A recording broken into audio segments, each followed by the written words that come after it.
Greetings, friends! Welcome back to the Film Alchemist podcast, the show where we look at movies we love, break them apart, to find out what gives them their magique.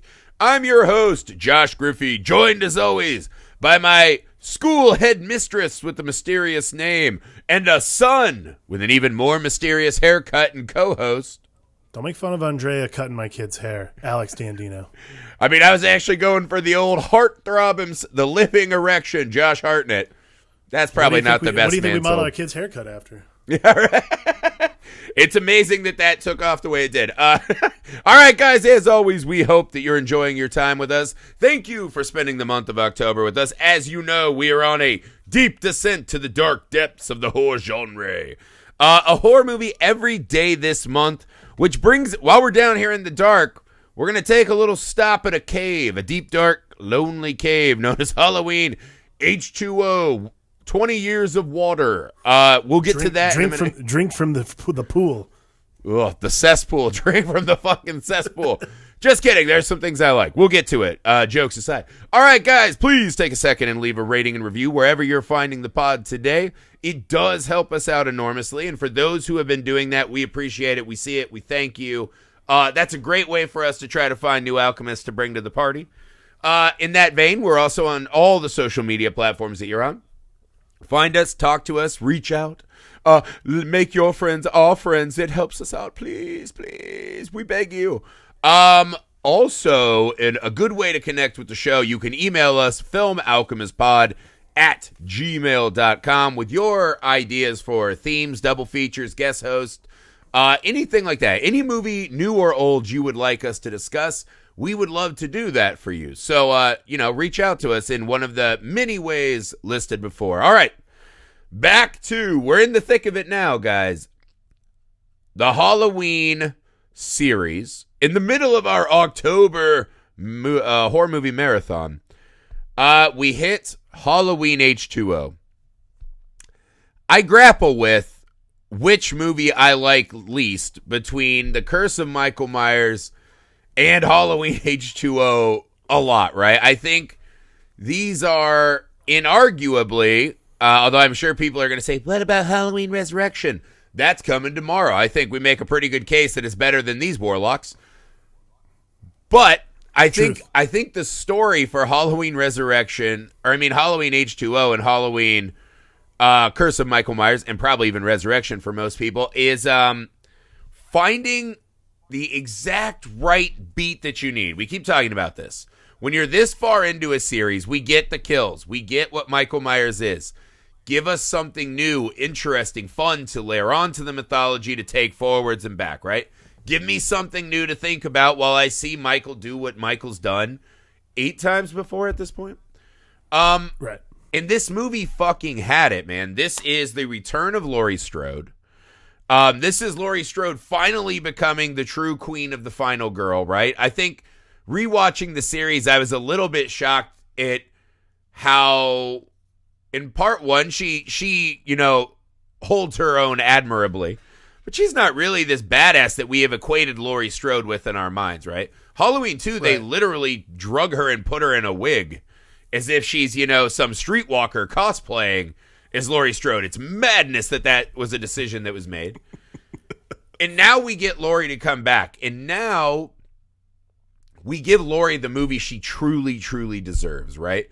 So this movie essentially says everything that happened after the first 2 movies, let's forget that, right? Let's wipe away the druidic magic, the nieces, right. Whatever.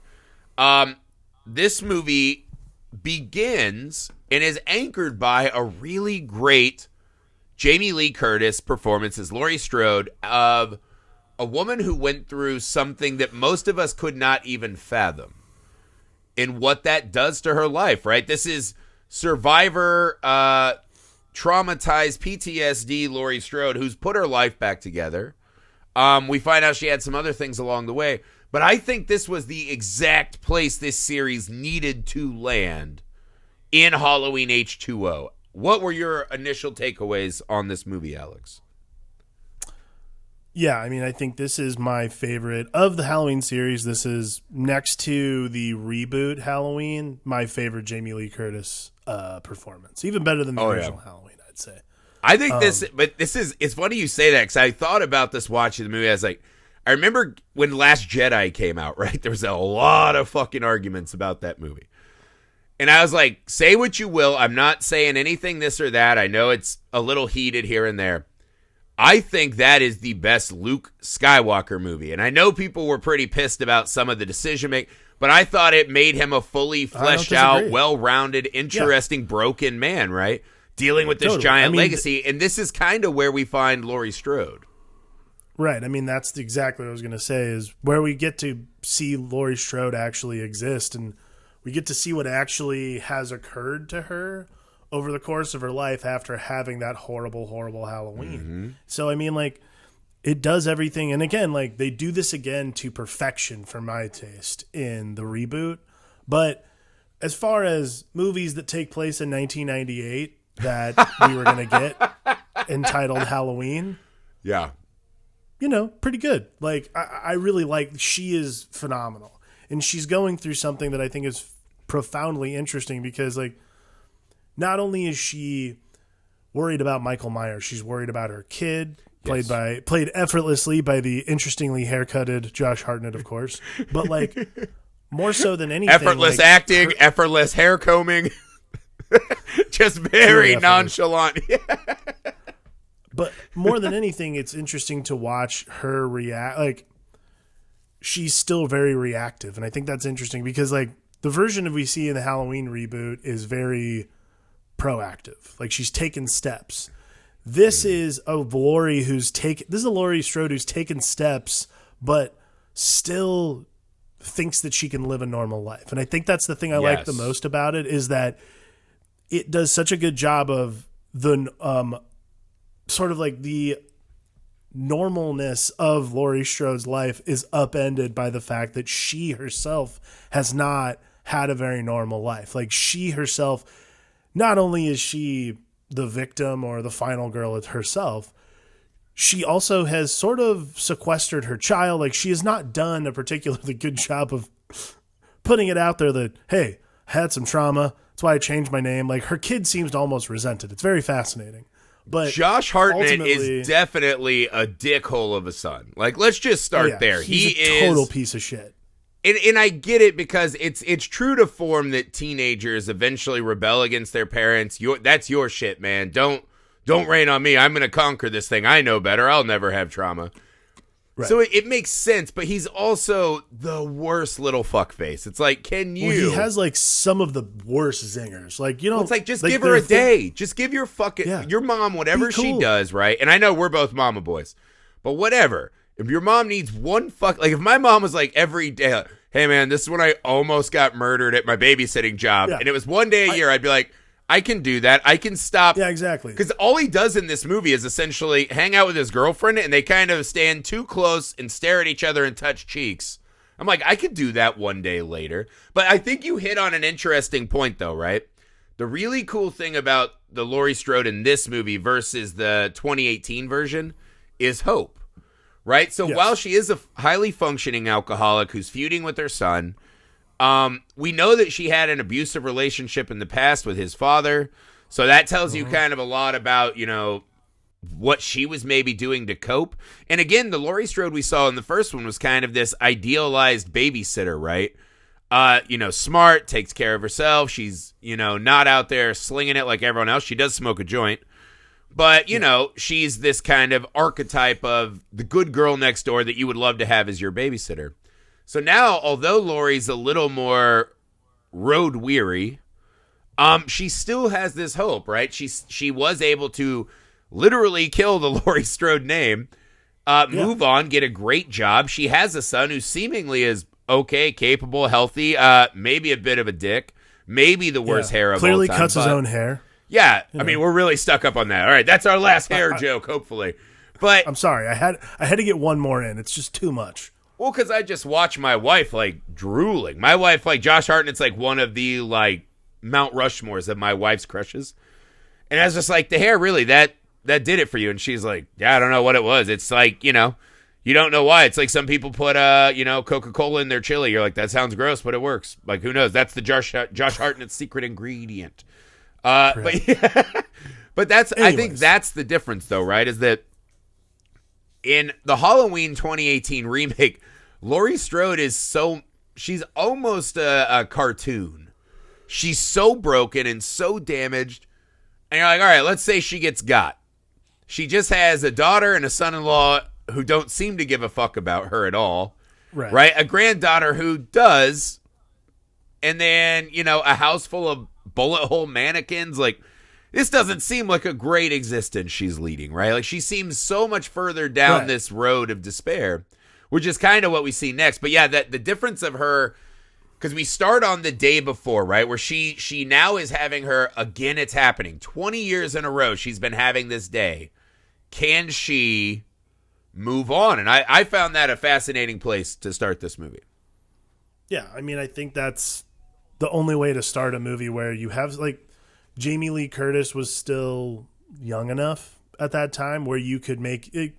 It made more sense. Like, now, Jamie Lee Curtis, she's one of those. She's an actress who also refuses to alter her appearance, which is really fascinating. She shouldn't. She fucking shouldn't. As she should not. She's absolutely beautiful. But like, what I like and I know we keep going back to the reboot, but like, we do see these 3 versions of Laurie Strode throughout the series, and I think the version that's in it's in the reboot, or I guess the sequel, technically the 3rd sequel. I'm not really sure at this point, but. Yeah, that one essentially would supersede H20. It also wants to start right after the night. Right. So, in any sense, the Laurie Strode of the 2018 Halloween is someone who's in complete control.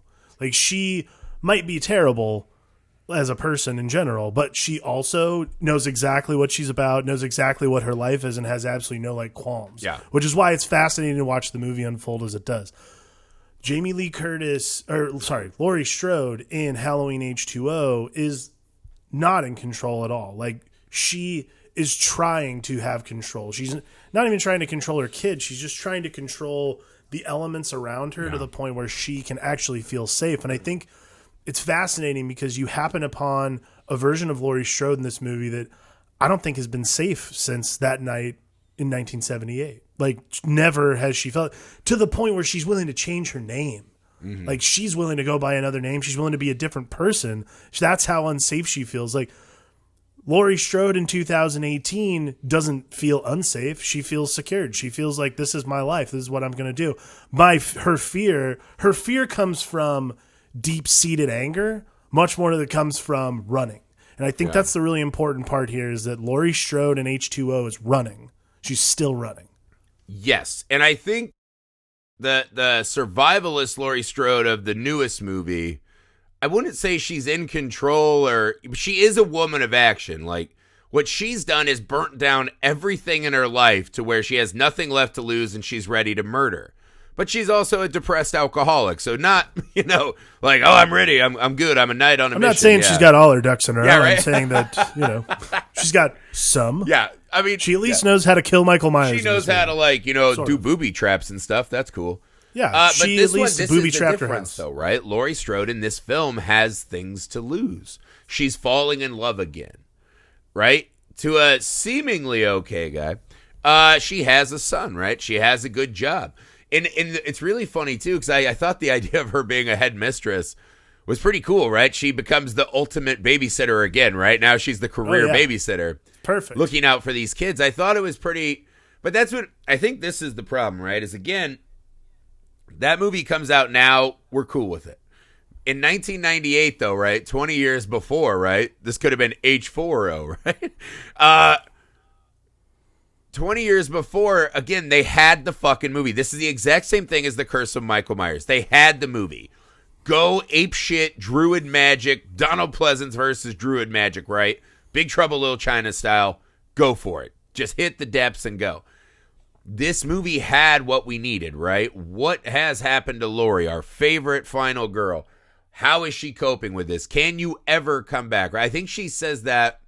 She has that really great line, right? She's like, can something so tragic happen to a person that they never recover?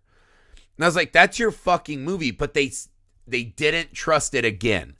And they make the same problem they make in The Curse of Michael Myers, which is, let's get some teenagers that are fairly unlikable and uninteresting so we can have that whole rigmarole when they had the fucking Right. movie, right? Because the weird thing in this movie is, while I thought Curse of Michael Myers had a lot of problems, Michael Myers himself was pretty fun to watch. Halloween H20's Michael Myers is the worst in the series. He's the worst incarnate. 100%. The mask is terrible. The walk and posture is terrible. And he commits the biggest sin. It's the thing I hate most out of any horror killer ever. And I say this without a bit of hyperbole for me. When he crossfits himself down from that fucking pipe in a one-arm pull-up, I almost, every time I see it, I want to throw my fucking controller through the TV. Because I was like, so you're telling me Michael Myers jumps 10 feet, and even if he does a pull-up, how does he keep his legs straight? He's 6'6", right? Like, you just start, like, your mind is exploding with, why does anyone think this is cool for him to, he's not Rambo. And this is the other thing this movie does, right? Is this gets back to the bad Michael Myers, right? Is now he's playing, Rambo, and he's doing CrossFit, one-arm fucking pull-ups. He's probably doing Kegels in between scenes to stay fit, right? This is the Michael we see now in the horrible mask. There's a scene when Michael first arrives, and I'm like, this is everything wrong with the Michael Myers in this movie, right? When LL Cool J and him are playing cat and mouse at the gate. And every time LL Cool J turns his back, Michael just sidesteps and stares through the window. And every time LL turns away, he is gone. And I was like, what is this Mickey Mouse Scooby-Doo bullshit? I think there's, well, and I think that's the main problem with this version of Michael Myers. My version of Michael Myers is, it's weird because we talked a lot about this when it came to Scream and that kind of stuff, because those are meta narratives and they're sort of self-aware on purpose. It almost felt self-aware. Like, the level of self-awareness Michael Myers seems to have is like, well, I can just do this and get away with it. Like, it's not a big deal. Like, I could just sneak around and do all X, Y, and Z. Like, yeah. I mean, again, I could not get over the one-arm pull-up thing is one of those all-time, like, what is happening in this? Like, there's a couple of times, and I think I might have texted you. I wrote it in my notes where I was like, wow, Michael Myers did a lot of cross-training before this. Like, this is great. Yeah. Like, he was really prepared for tracking down Laurie. They are so stoked. Like, I bet when they said cut, it was just, oh, like everyone's probably wearing Gallagher tarps. They were so fucking excited on set. Just fucking horrendous. Like they just do things with Michael Myers in this movie like Michael Myers fumbling with keys. That bothers me. Right? I've never liked Michael Myers driving, and this isn't as bad as, which one was it? Halloween 5, where he's like slowly driving a car through a field and can't run over children. You're just like, there's something wrong with, like, after Halloween 1, Michael Myers becomes a, like, satanic magical force, right? Druidic force. Right. He doesn't need the fucking car anymore, right? That's the thing Curse of Michael Myers got right. He doesn't need the fucking car anymore. So let's just do Michael Myers now, right? So the opening is a great example of what is so strange about this movie, which is, how did they get this stunning cast, right? This is an unbelievably good cast of actors for this movie. We go and he's invading Donald Pleasant's nurse's house, right? It's Donald Pleasant's house I think she was living at and wrapping up. She's showing up in her garb, but she knows the neighbors, so I don't know if she lived there or she worked there, right? Right. And her house has been ransacked, right? She goes and get the hockey dope heads next door, as one would do, obviously. And they're like, let's go back in while we wait on the world's slowest police officers, right? They run back in. Those trustworthy ruffians. Yeah, and Laurie Strode's shit is gone, right? What we learn is that Michael has escaped. He's somehow come back to life from being burned in the hospital. We spend no time discussing this, right? Because this is when I was like, is this a, Jason Goes to Hell? Is Michael Myers more of like a 007 code name, and he's whoever the druids tap at the time? Is there some mystical body snatchering force? Like, what's happening? Did he actually regrow under the ground? Explain this to me, right? And they don't. And but they set up this whole thing, right? He's on this fucking mission for Laurie, but yet when he has what he wants, because he doesn't, there's a couple times early when he doesn't kill. But then he has to stop to kill Joseph Gordon-Levitt and the neighbor, because it's the first 5 pages. We need a body. First 5 minutes, you got to get a body count. But it's just one of those things where you're watching and you're, oh my God, like, why did he do that detour? They were already out of the house. He has what he wants. He's already got his little car he can drive around in. He loves that, right? And we see him in the next scene, the mom and the kid. And you're like, this movie's not vile enough. He's gonna murder these women in a we're not gonna put a kid death on the board this early. Yeah, are we? We're not Cop Car. We're not just racking up the dead kids, are we? And so you start sitting there. You're like, no. And he walks away because that's not his mission. His mission's the keys, right? I like that beat for Michael Myers, but it's in direct contradiction to what we just fucking saw. And so you're really fucking like, wow, this is all over the place. But again, we always come back to Laurie, and all the time we spend with Laurie is perfection to me in this movie. Yeah, I mean, I think that's the meat of that, as it should be, the meat of the movie. Like, Laurie's protective of her son. Laurie's trying to live a normal life by banging out Adam Arkin. You know, that's her thing. You know, she's trying to give poor LL Cool J a hard time about watching after kids. I'm like, he's a security guard. She has developed a bit of an "you're beneath me" tone in her voice, right? A little bit. There's this weird sort of headmistress vibe. Yeah. That obviously, because she's a headmistress, but you think she'd be a little more understanding, but no. She's very servants. Yeah. Servants? I thought that too, right? She's very good at the dismissive voice. The problem is like, dude, you have one job and it's the button pressing, right? Of the giant metal fence. My kid could get killed because it's Halloween and, genetics. Don't press the fucking button. Stop doing it. You've been busted X amount of times. And she didn't fire him. Her boyfriend did shoot him, right? Because they changed shadows. Right? So yeah, wow. It's a mixed bag. One too. I was like, that shadow thing, I was like, oh God, I know what's gonna happen right now. Yeah. Like this movie this movie to me, for one, I can tell you right now, I enjoyed The Curse of Michael Myers way more than I enjoyed Halloween H20. But before we do that, right? Because I think there's we're on this downward slope. Well, where hang it feels on, like we're gonna barrel into this thing. What I was gonna say was, while I enjoyed this way more, I enjoyed Curse far more than I enjoyed H2O. H2O gives you a lot of the fun 90s stuff that you kind of like come to expect from these movies. Like, this one obviously is far less self-referential than Scream, but it has the same vibes that a lot of movies that came out around this time have. Like, it turns it into this big haunted house thing, and then it just becomes this sort of Killer Instinct bit. It's a lot of fun to watch. Like, there are weird kills, and I do think this is, like, bar none, my least favorite Michael Myers mask, by the way. Like, 1,000%. Yeah, I don't even think that one's close. Yeah, like, that is just egregious. It's like, it's neither here nor there. But to me, what I think the charm of this movie is like we were talking about, though, which is Laurie Strode's journey in this movie is so much more fascinating than I think this movie gives it credit for.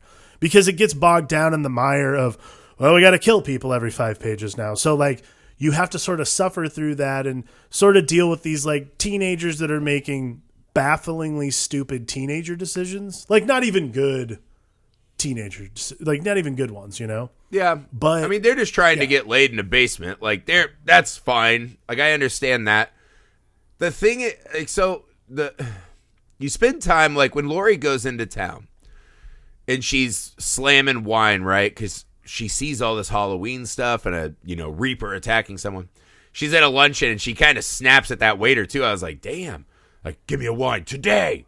Then after he does it, she's like, thanks. And I was like, all right, Karen, chill out. I know you got the hair. By the way, that was a heavy vodka pour. Yeah. Oof. I think it was a Chardonnay. That's classy. No, that was straight up vodka out of the freezer. No. I'm talking about at the diner. Oh, no. I know what you're talking about. I'm shifting gears and talking about that healthy. Yeah. Well, she's a functioning alcoholic. But so that moment, right? Her just trying to cope. She's beginning to see the ghost of Michael, right? Again, in his new weird, horrible mask, which makes me think their psychic bond from part 2 is reactivated, right? I think her son has it too. which I'll get to in a moment. But so you do that scene, right? And for her to come out and find her son, and it's just really good, right? There's a lot of raw emotion and a lot of really fun stuff. Most horror movies of this kind, right? Slasher series, we don't ever get to spend a lot of time with these people after it's happened and kind of dealing with the fallout of these movies that we love to watch as just an exercise in, seeing boobs and knives plunging into flesh. It's really fun to see that, right? But then you cut back to Michael Myers, peekabooing LL Cool J, or probably the worst version of this in the movie is he's walking towards Laurie and she's trying to blink him away, which I was like, great, that's a great moment. But then he does. He veers off to the side and dives into a bush, presumably. And they do this shot twice where she sees Michael Myers and then her boyfriend is there. And I was like, oh boy, we're getting into something like she can't trust men because, her ex-husband and Michael, something cool's happening. Never get to that. It's literally just Michael jumped in a bush got her. Right. I'm here to terminate, but good thing I got that one last bitty, that one last bit of comedy in there. And it's just that duality of how do you give Laurie Strode this really cool stuff? And then everything with Mike, they're just it's so flat. How many times does Michael miss stabbing people and he hits them in the thigh? Right? It's he's really almost out of practice. Well, I mean, and that's the thing too is, so we've all seen now 6 movies of Michael Myers stabbing people. So we're all thinking, but I thought about this, and if this movie's retconning all that and he's just starting up again 20 years later, he actually might be a little rusty. That's true. And if he had to literally regrow from a pile of ashes or whatever happened. Exactly. Or this could actually be a new body. Be. New body, listen, who dis? This could be a new body, and look, his coordination might be wildly off. And he has a little different flair in this one, too. The one kill that's really good is when he gets the girl and hangs her up on the Edison bulb. You're very cool. That's just cool. That's cool imagery. Yeah, it's just, that stuff is so strange to me. It's just so strange to watch. There was a scene I thought was cool, because again, for me, it's flush everything that's not Laurie and her son in this movie. But there's a scene with Josh Hartnett and his girlfriend, Michelle Williams, right? They're about to get in the window and go party, and he stops and perks up Bambi's mom before she gets blown away. And she kind of he looks out in the distance. I was like, oh, fuck. He's got the same psychic bond his mom had in part 2 and possibly in this one.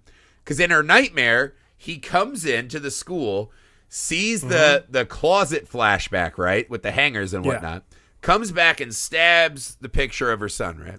Later, when she's running through the school, making bad decisions, right, telling the kids, bunker down, and then 2 seconds later, come on! But, one of the great moments is she finds a closet with wire hangers in it, and she's just like, fuck! I love that. But I was like, oh my God, she's psychically reactivated. That's why she's seeing the ghost of this new sad and pitiful Michael Myers. And when Josh Hartnett stops, it's what does he think he's going to see? His ruse should be fine. If LL sees him, he should be fine, right? And it's when Michael's there. I don't know. He just stops, dude, for no reason. Yeah. Because I thought maybe it'd be probably Michelle Williams, because they seemingly were they gave her the Laurie Strode scene of dope trope alert. Let's go to English class and state the theme based on literature, right? The Frankenstein versus monster theme. Holy shit. I guess trying to insinuate that Laurie Strode somehow had some hand in Michael's sad, pitiful lot in life. But neither here nor there. Let's jump to let's just go all the way to the ending. Right? Unless we missed something, I don't think so. Listen, this movie takes a lot of liberties with just killing people. There's a point where the plot just stops, and you're like, whatever's happening thematically in this movie is almost inconsequential. Yeah. You just saw the guy do a fucking CrossFit pull-up down to stab someone, so all bets are off. Yes. And that's kind of when we're off to the races, and that's the part of the movie that, it's weird because that's the part of the movie normally people get excited for. They hate the preamble. They hate the first and second act. This is the part they usually get jazzed about, and I got to tell you, I honestly just, this is the first time I've done this when we've been watching these movies. I like flipped my phone onto like IMDb to read like trivia. Like, what happened in this movie? Well, because there's like, a weird again, moment. it's one of those things where I'm like, I already know what's going to happen. You Yes. don't have to like, I'll tune back in when I think Laurie's going to fucking take him out or something like that. Yeah, the only beat I was wondering if they were going to pull, right? And it's the thing that I kind of hope. I hope every time I watch this movie, which honestly is not often, but I've probably seen this movie over 5 times, which is some kind of statement on the life I'm choosing to lead. But they do the shot twice where she sees the ghost of Michael, and then all of a sudden it's her boyfriend, right? The killer looks horrendous, is very bad at his job, except for when he's decorating, hipster lights with young girls' bodies.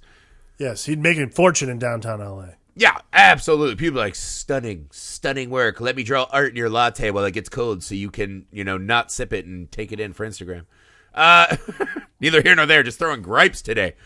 But there's this beat where I always thought at the start, I'm like, man, are they going to do the boyfriend secretly knows he happens to be a psychiatrist. He might be obsessed with Michael. He's trying to lure her out. He wants to write a book. 'Cause he kind of plays a little too dumb when they're about to, get down, which I guess probably is how all of us would react. Like, wait, what are we talking about? I thought this was happy time. Neither here nor there. So I always think that's the version. And they're like, no, we're just going to go, because there's this, either it's someone she knows who won't let the ghost die, or it's actually kind of this ghostly figure. Maybe she is insane, as we see in the next one, and she's somewhat more. I was like, there has to be something more interesting going on than billowing white curtains. And that's not the case in this movie. But the ending becomes extra fascinating, right? Because... So Michael gets stabbed a bunch.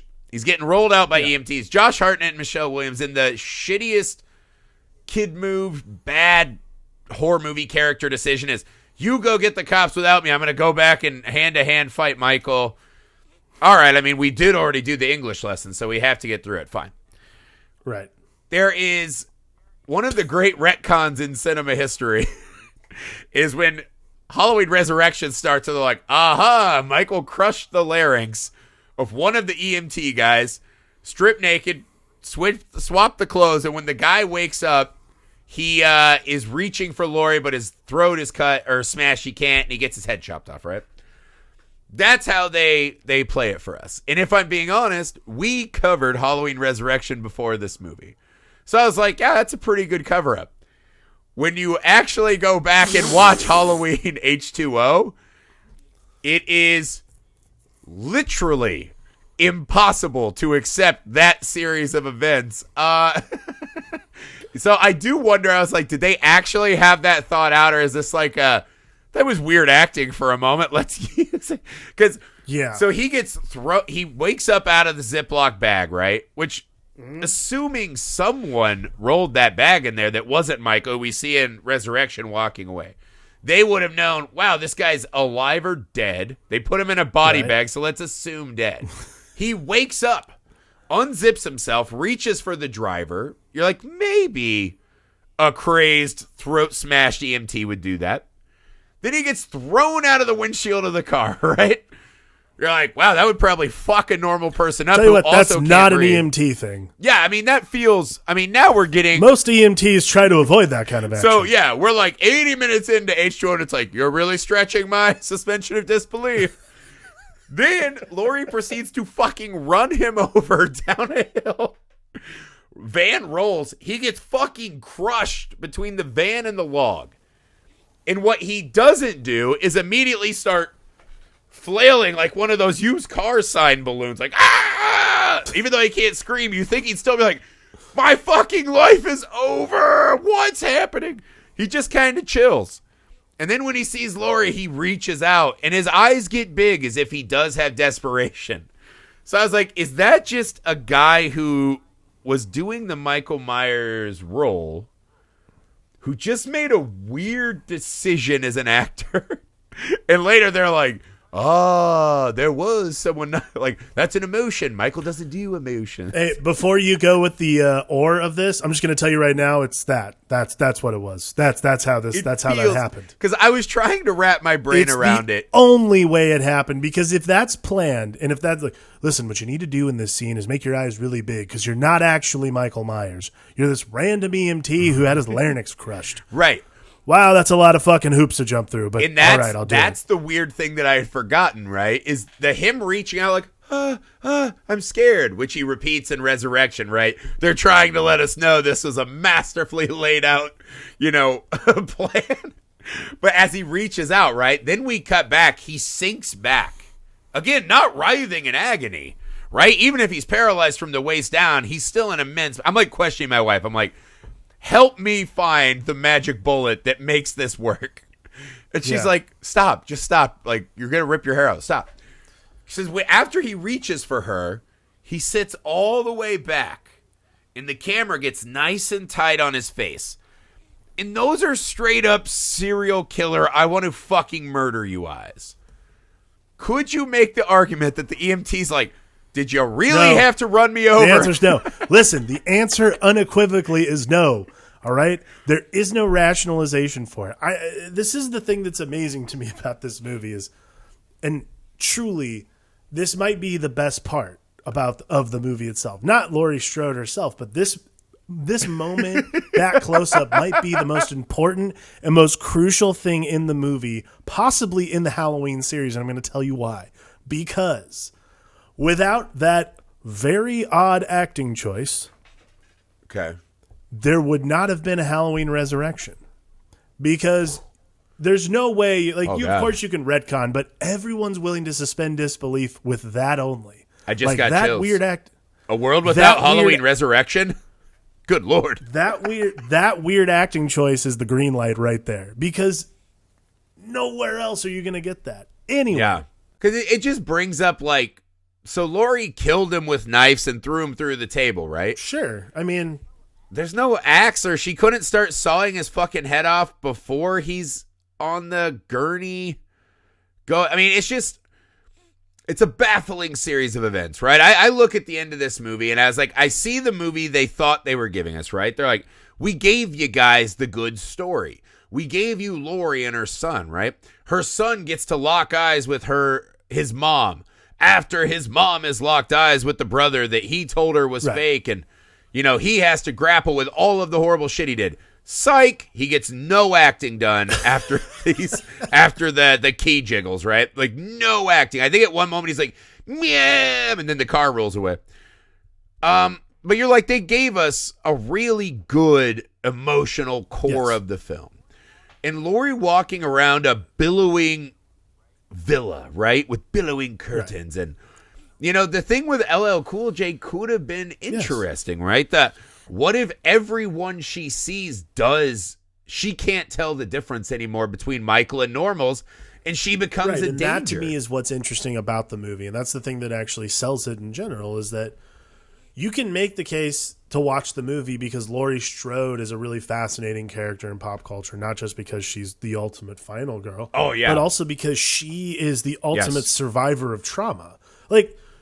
And this movie takes it to the nth degree, and then the 2018 movie takes it even further, but this movie does such a good job of taking it to a degree where she's not necessarily a shut-in like she is in the 2018 one, but she's trying to live, like I said, she's trying to live a normal life, and she's trying to cope with her trauma, whichever way she's choosing to is up for debate. Yeah. But nevertheless, she's trying to cope with her trauma by being in public, by being part of society, and I think that is the lesson of that's the lesson of the Michael Myers curse, is that this follows her throughout her life. And that's what's fascinating to me about Laurie Strode in this movie, is that it's not about the past haunting you. It's that the past was never gone. The past is always with her at all times. It never doesn't stop chasing her. It doesn't slowly creep walk through a billowy curtained hallway towards her face.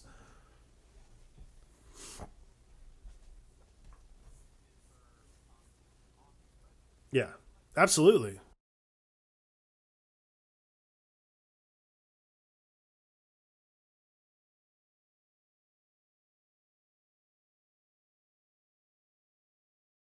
Perhaps. Yeah, I mean, I think that. Yeah, I think that Laurie Strode's.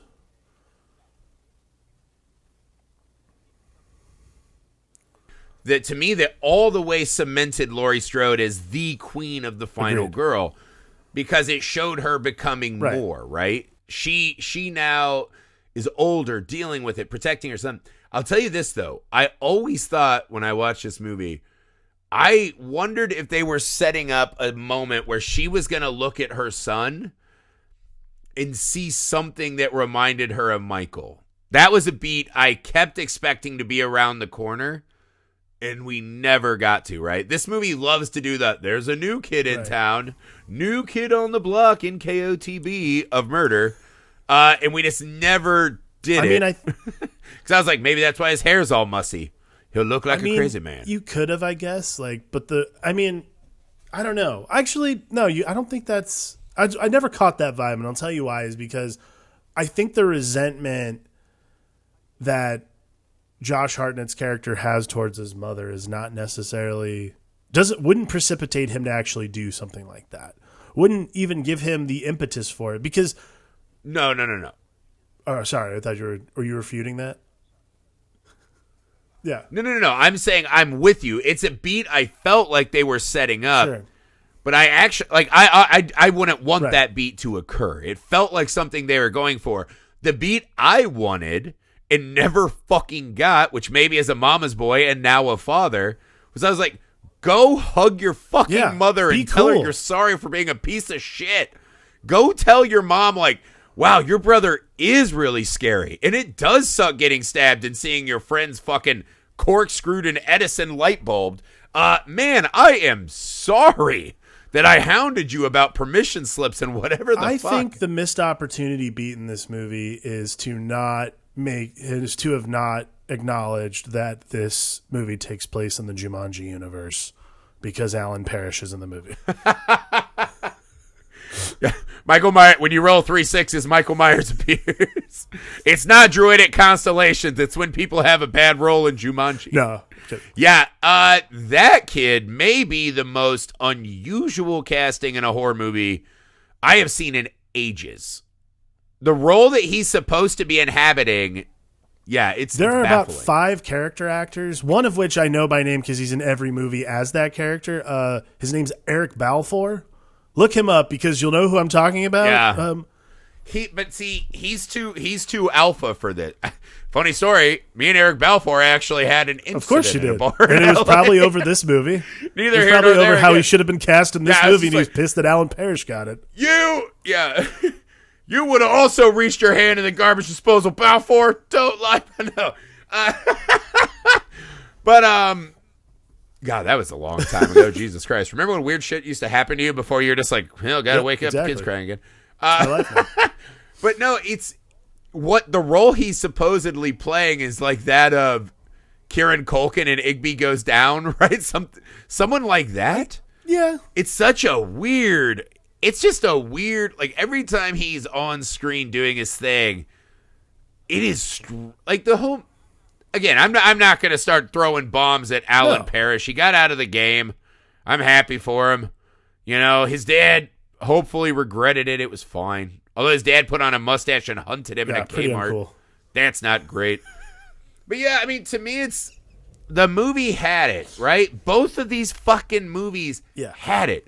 You had the druid magic. Do it all the way.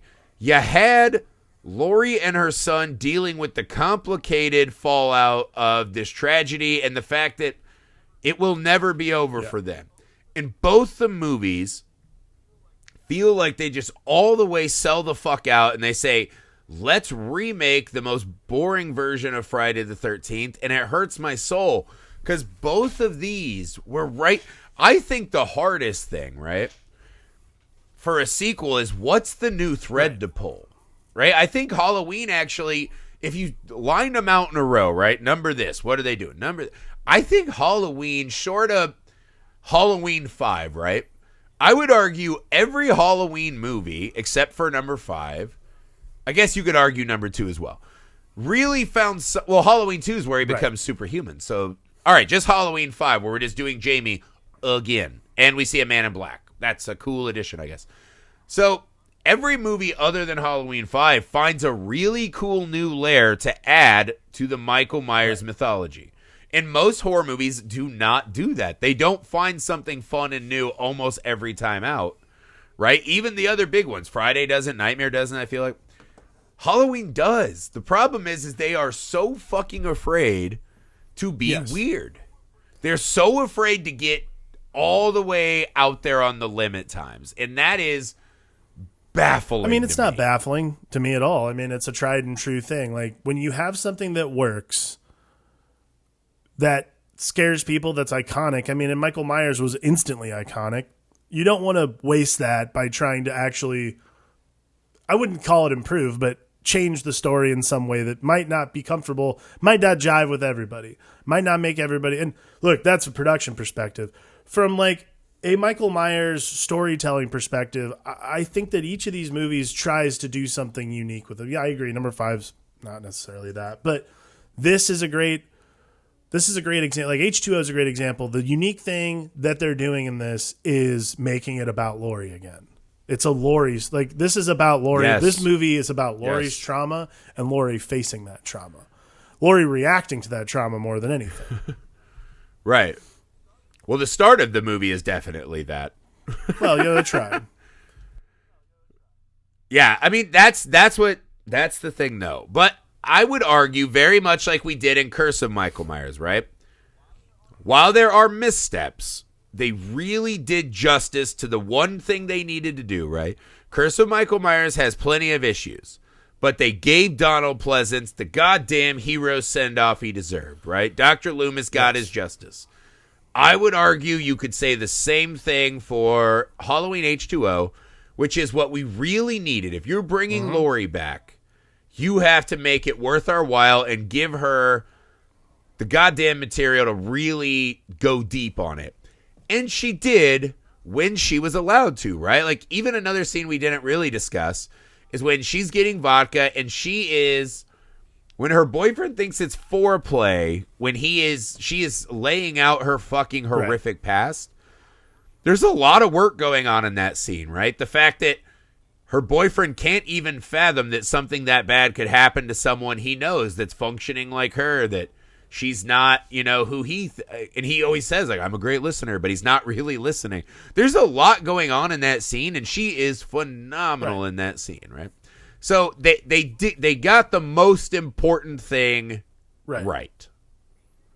And that guy in the suit, I forget who's playing Michael in this one, but he opened the door to Halloween Resurrection, which we will adamantly defend tomorrow as we move on through the Halloween series. I will say, I have H2O as my worst Halloween movie, followed by Curse. So we hope that we weren't all negative and bashing it, guys. We love the Halloween series. These are just a little rougher entries, right? We love Resurrection, though, so we're back all the way. And I love the Rob Zombie movie, so I'm very excited to keep pushing forward. Thank you, as always, for joining us. I know a movie every day this month is a lot, but here at the Film Alchemist, man, we like to celebrate all these horror gems. And this is the best month of the year for us.